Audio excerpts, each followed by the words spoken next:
Votre boucherie du bœuf tricolore a ouvert ses portes à Bettencourt-la-Ferrée et vous accueille du lundi au dimanche. De la viande 100% locale vous attend. Rendez-vous 3 route de Bar-le-Duc à Bettencourt-la-Ferrée.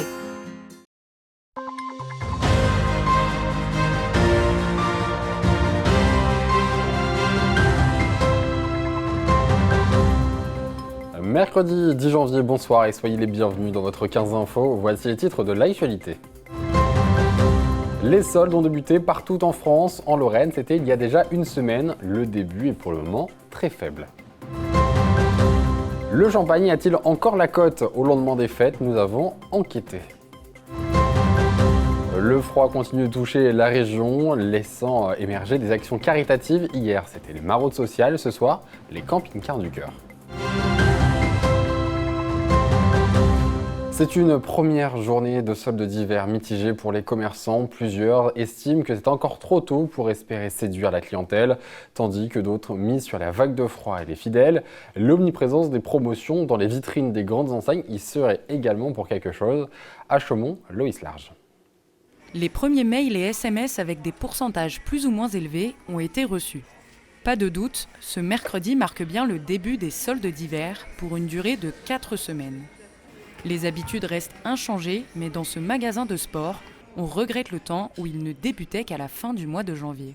C'est notre premier jour des soldes, mais c'est assez timide. Évidemment, ils ont avancé les soldes. Normalement, ça se passe en fin de mois de janvier.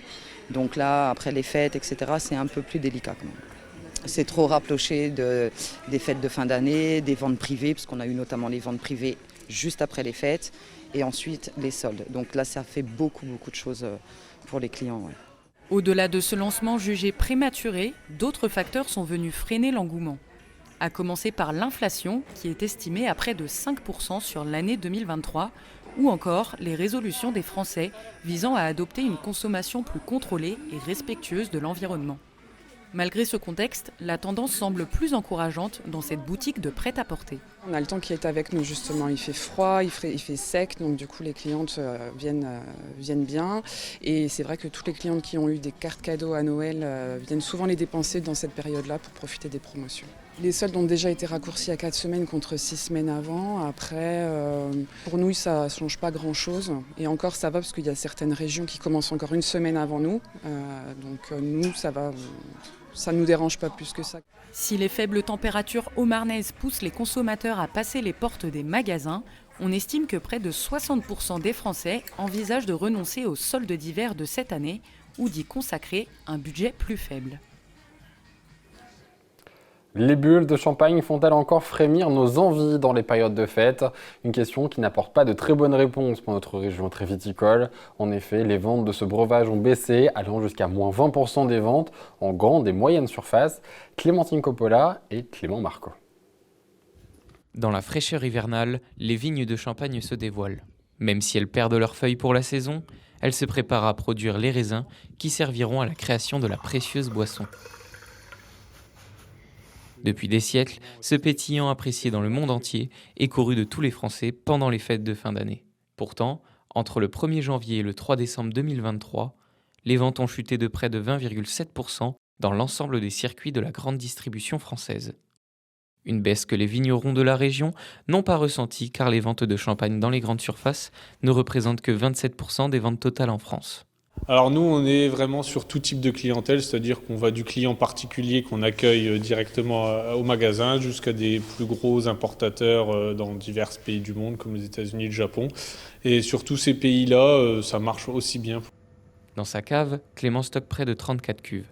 C'est ici qu'est stocké le fruit d'un long travail, d'un savoir-faire à la main. Le prix élevé du champagne, en moyenne 30 € la bouteille, s'explique par les nombreuses étapes de fabrication. Il y a tout ce qui est la matière première, ce qui est la bouteille vide, les étiquettes, les coiffes, les cartons. Et ensuite, c'est le prix du kilo de raisin en Champagne.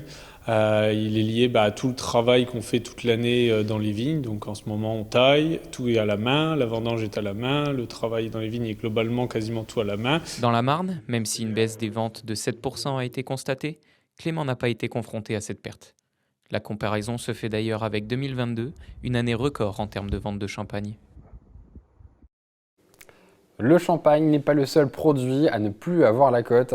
Il y a quelques jours se tenait l'épiphanie, un moment de convivialité où tout le monde se réunit autour d'une bonne galette des rois. Mais cette année, ce gâteau n'a pas trouvé recette. Selon l'étude de Circana, les ventes de galettes sont en chute libre dans les grandes surfaces. Sur la semaine du 1er au 7 janvier, le nombre de ces pâtisseries écoulées est en recul de moins 10,6% par rapport à la même période en 2023.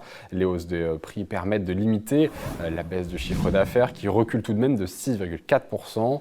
Et durant l'épiphanie 2023, les ventes en volume dans les rayons boulangerie, viennoiserie, pâtisserie des grandes et moyennes surfaces étaient restées quasi stables par rapport à 2022, moins 0,5%. Et le chiffre d'affaires avait bondi 8,4% selon l'Institut Kantar. Les professionnels restent cependant optimistes et pointent le calendrier des vacances pour expliquer cette baisse. Lundi soir, nous avons suivi une soirée de maraude avec les bénévoles de la Croix-Rouge. Ce soir, c'est un accueil à bord d'un camping-car.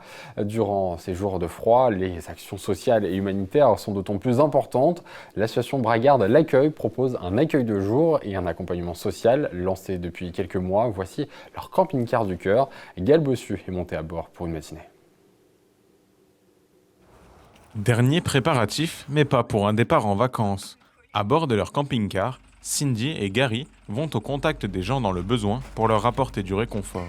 C'est le café, les pâtes, enfin on a tout un assortiment de denrées alimentaires. Nourriture, soins, produits d'hygiène et même une douche, tout y est. Une idée de camping-car solidaire qui est née à la suite d'une rencontre. On a fait la rencontre de personnes qui étaient justement à la rue et qui n'avaient pas de véhicule. Au départ, on y allait donc avec notre véhicule et on a eu l'idée donc d'acheter un camping-car pour aller vers les personnes justement qui ne peuvent pas se déplacer. Comme tous les mardis, direction Vassy ce matin pour ces 2 salariés de l'association Bragarde L'Accueil. Le camping-car à peine garé, les habitués sont déjà là. Donc je te propose un petit café. Oui, merci. Autour d'un café chaud, Ophélie, 18 ans, discute de tout et de rien avec Gary. Elle qui est à la rue depuis plusieurs semaines, vient les voir tous les mardis. Un moment important pour garder le moral. Moi je peux parler de tout et de rien avec eux, de tous mes problèmes et il n'y a pas de barrière quoi. Enfin, je veux dire, moi je sais qu'ils m'aident bien là-dessus. Moi je sais que je me sens un peu seule, machin, je suis toute seule dehors. Même quand ils sont pas là, je sais que je peux les appeler, tout ça. Des fois ils viennent me voir sur Vassy, voir si je vais bien. Enfin, c'est ça en fait, dès que j'ai besoin d'eux, je sais qu'ils sont là, que je peux les appeler quoi. Et ça fait du bien de savoir qu'il y a du soutien. Si t'as besoin d'autres trucs, tu nous dis. Je fais une petite liste. Et puis... Oui, ça marche. Des gants, bonnet, je veux bien. Ouais. Eux, ils viennent, puis ils nous disent ce qu'ils ont besoin. Vous avez vu, l'Ophélie, elle n'a pas de bonnet, elle n'a pas de gants. Bon, moi, je vais tout noter, et puis lui ramener mardi. On peut leur ramener des choses qu'ils ont du mal à avoir. Puis qu'ils n'ont pas les moyens de s'acheter. Pour Ophélie, l'urgence est à la recherche de logements. Des démarches parfois compliquées, mais que l'association peut faciliter. Parce que des fois, ils font leurs papiers tout seuls et c'est un peu plus long. Et nous, on va un peu plus vite, parce que comme on est une association, c'est un peu plus rapide. Pour ça, pour elle, l'appartement, nous, est un peu plus rapide, parce qu'on travaille avec des gens qui travaillent aux HLM, qu'eux, ils peuvent booster un peu plus le dossier. Ça peut être un peu plus rapide. Ça va ? Ça va. Vous voulez boire votre petit café ? Ouais, je veux bien. Fifi, un autre habitué, arrive quelques minutes plus tard. Lui, qui a connu la vie dans la rue, est aujourd'hui logé, mais reste isolé socialement. Alors, il a fait le déplacement pour partager une cigarette et un café. Il y a des gens qui sont sans logement, ça leur fait un café chaud, etc. C'est vraiment un privilège quand on est à la rue. Après, il y a des gens qui vivent seuls, et je pense qu'ils n'ont pas de grandes personnes qui s'intéressent à eux, avec qui dialoguer. Donc ils passent ici, etc. Ça leur fait un moment de convivialité. Et c'est primordial d'avoir des choses comme ça, parce que c'est peut-être, aux yeux de certains, une goutte d'eau dans l'océan. Mais s'il y a plein de petites actions comme ça fait beaucoup. Fort de son succès, le camping-car partira bientôt sur la route de Joinville pour continuer à aider le plus grand nombre. Et voilà donc une action importante, surtout en période de grand froid. C'est la fin de cette édition, merci de l'avoir suivi. Tout de suite vos prévisions météo de demain, justement des températures jusqu'à moins 4 degrés. Très bonne soirée à tous. Toute l'actualité en continu à retrouver sur notre site internet et notre application mobile. Retrouvez-nous sur le canal 373 de la TV d'Orange et sur le canal 953 des offres Freebox.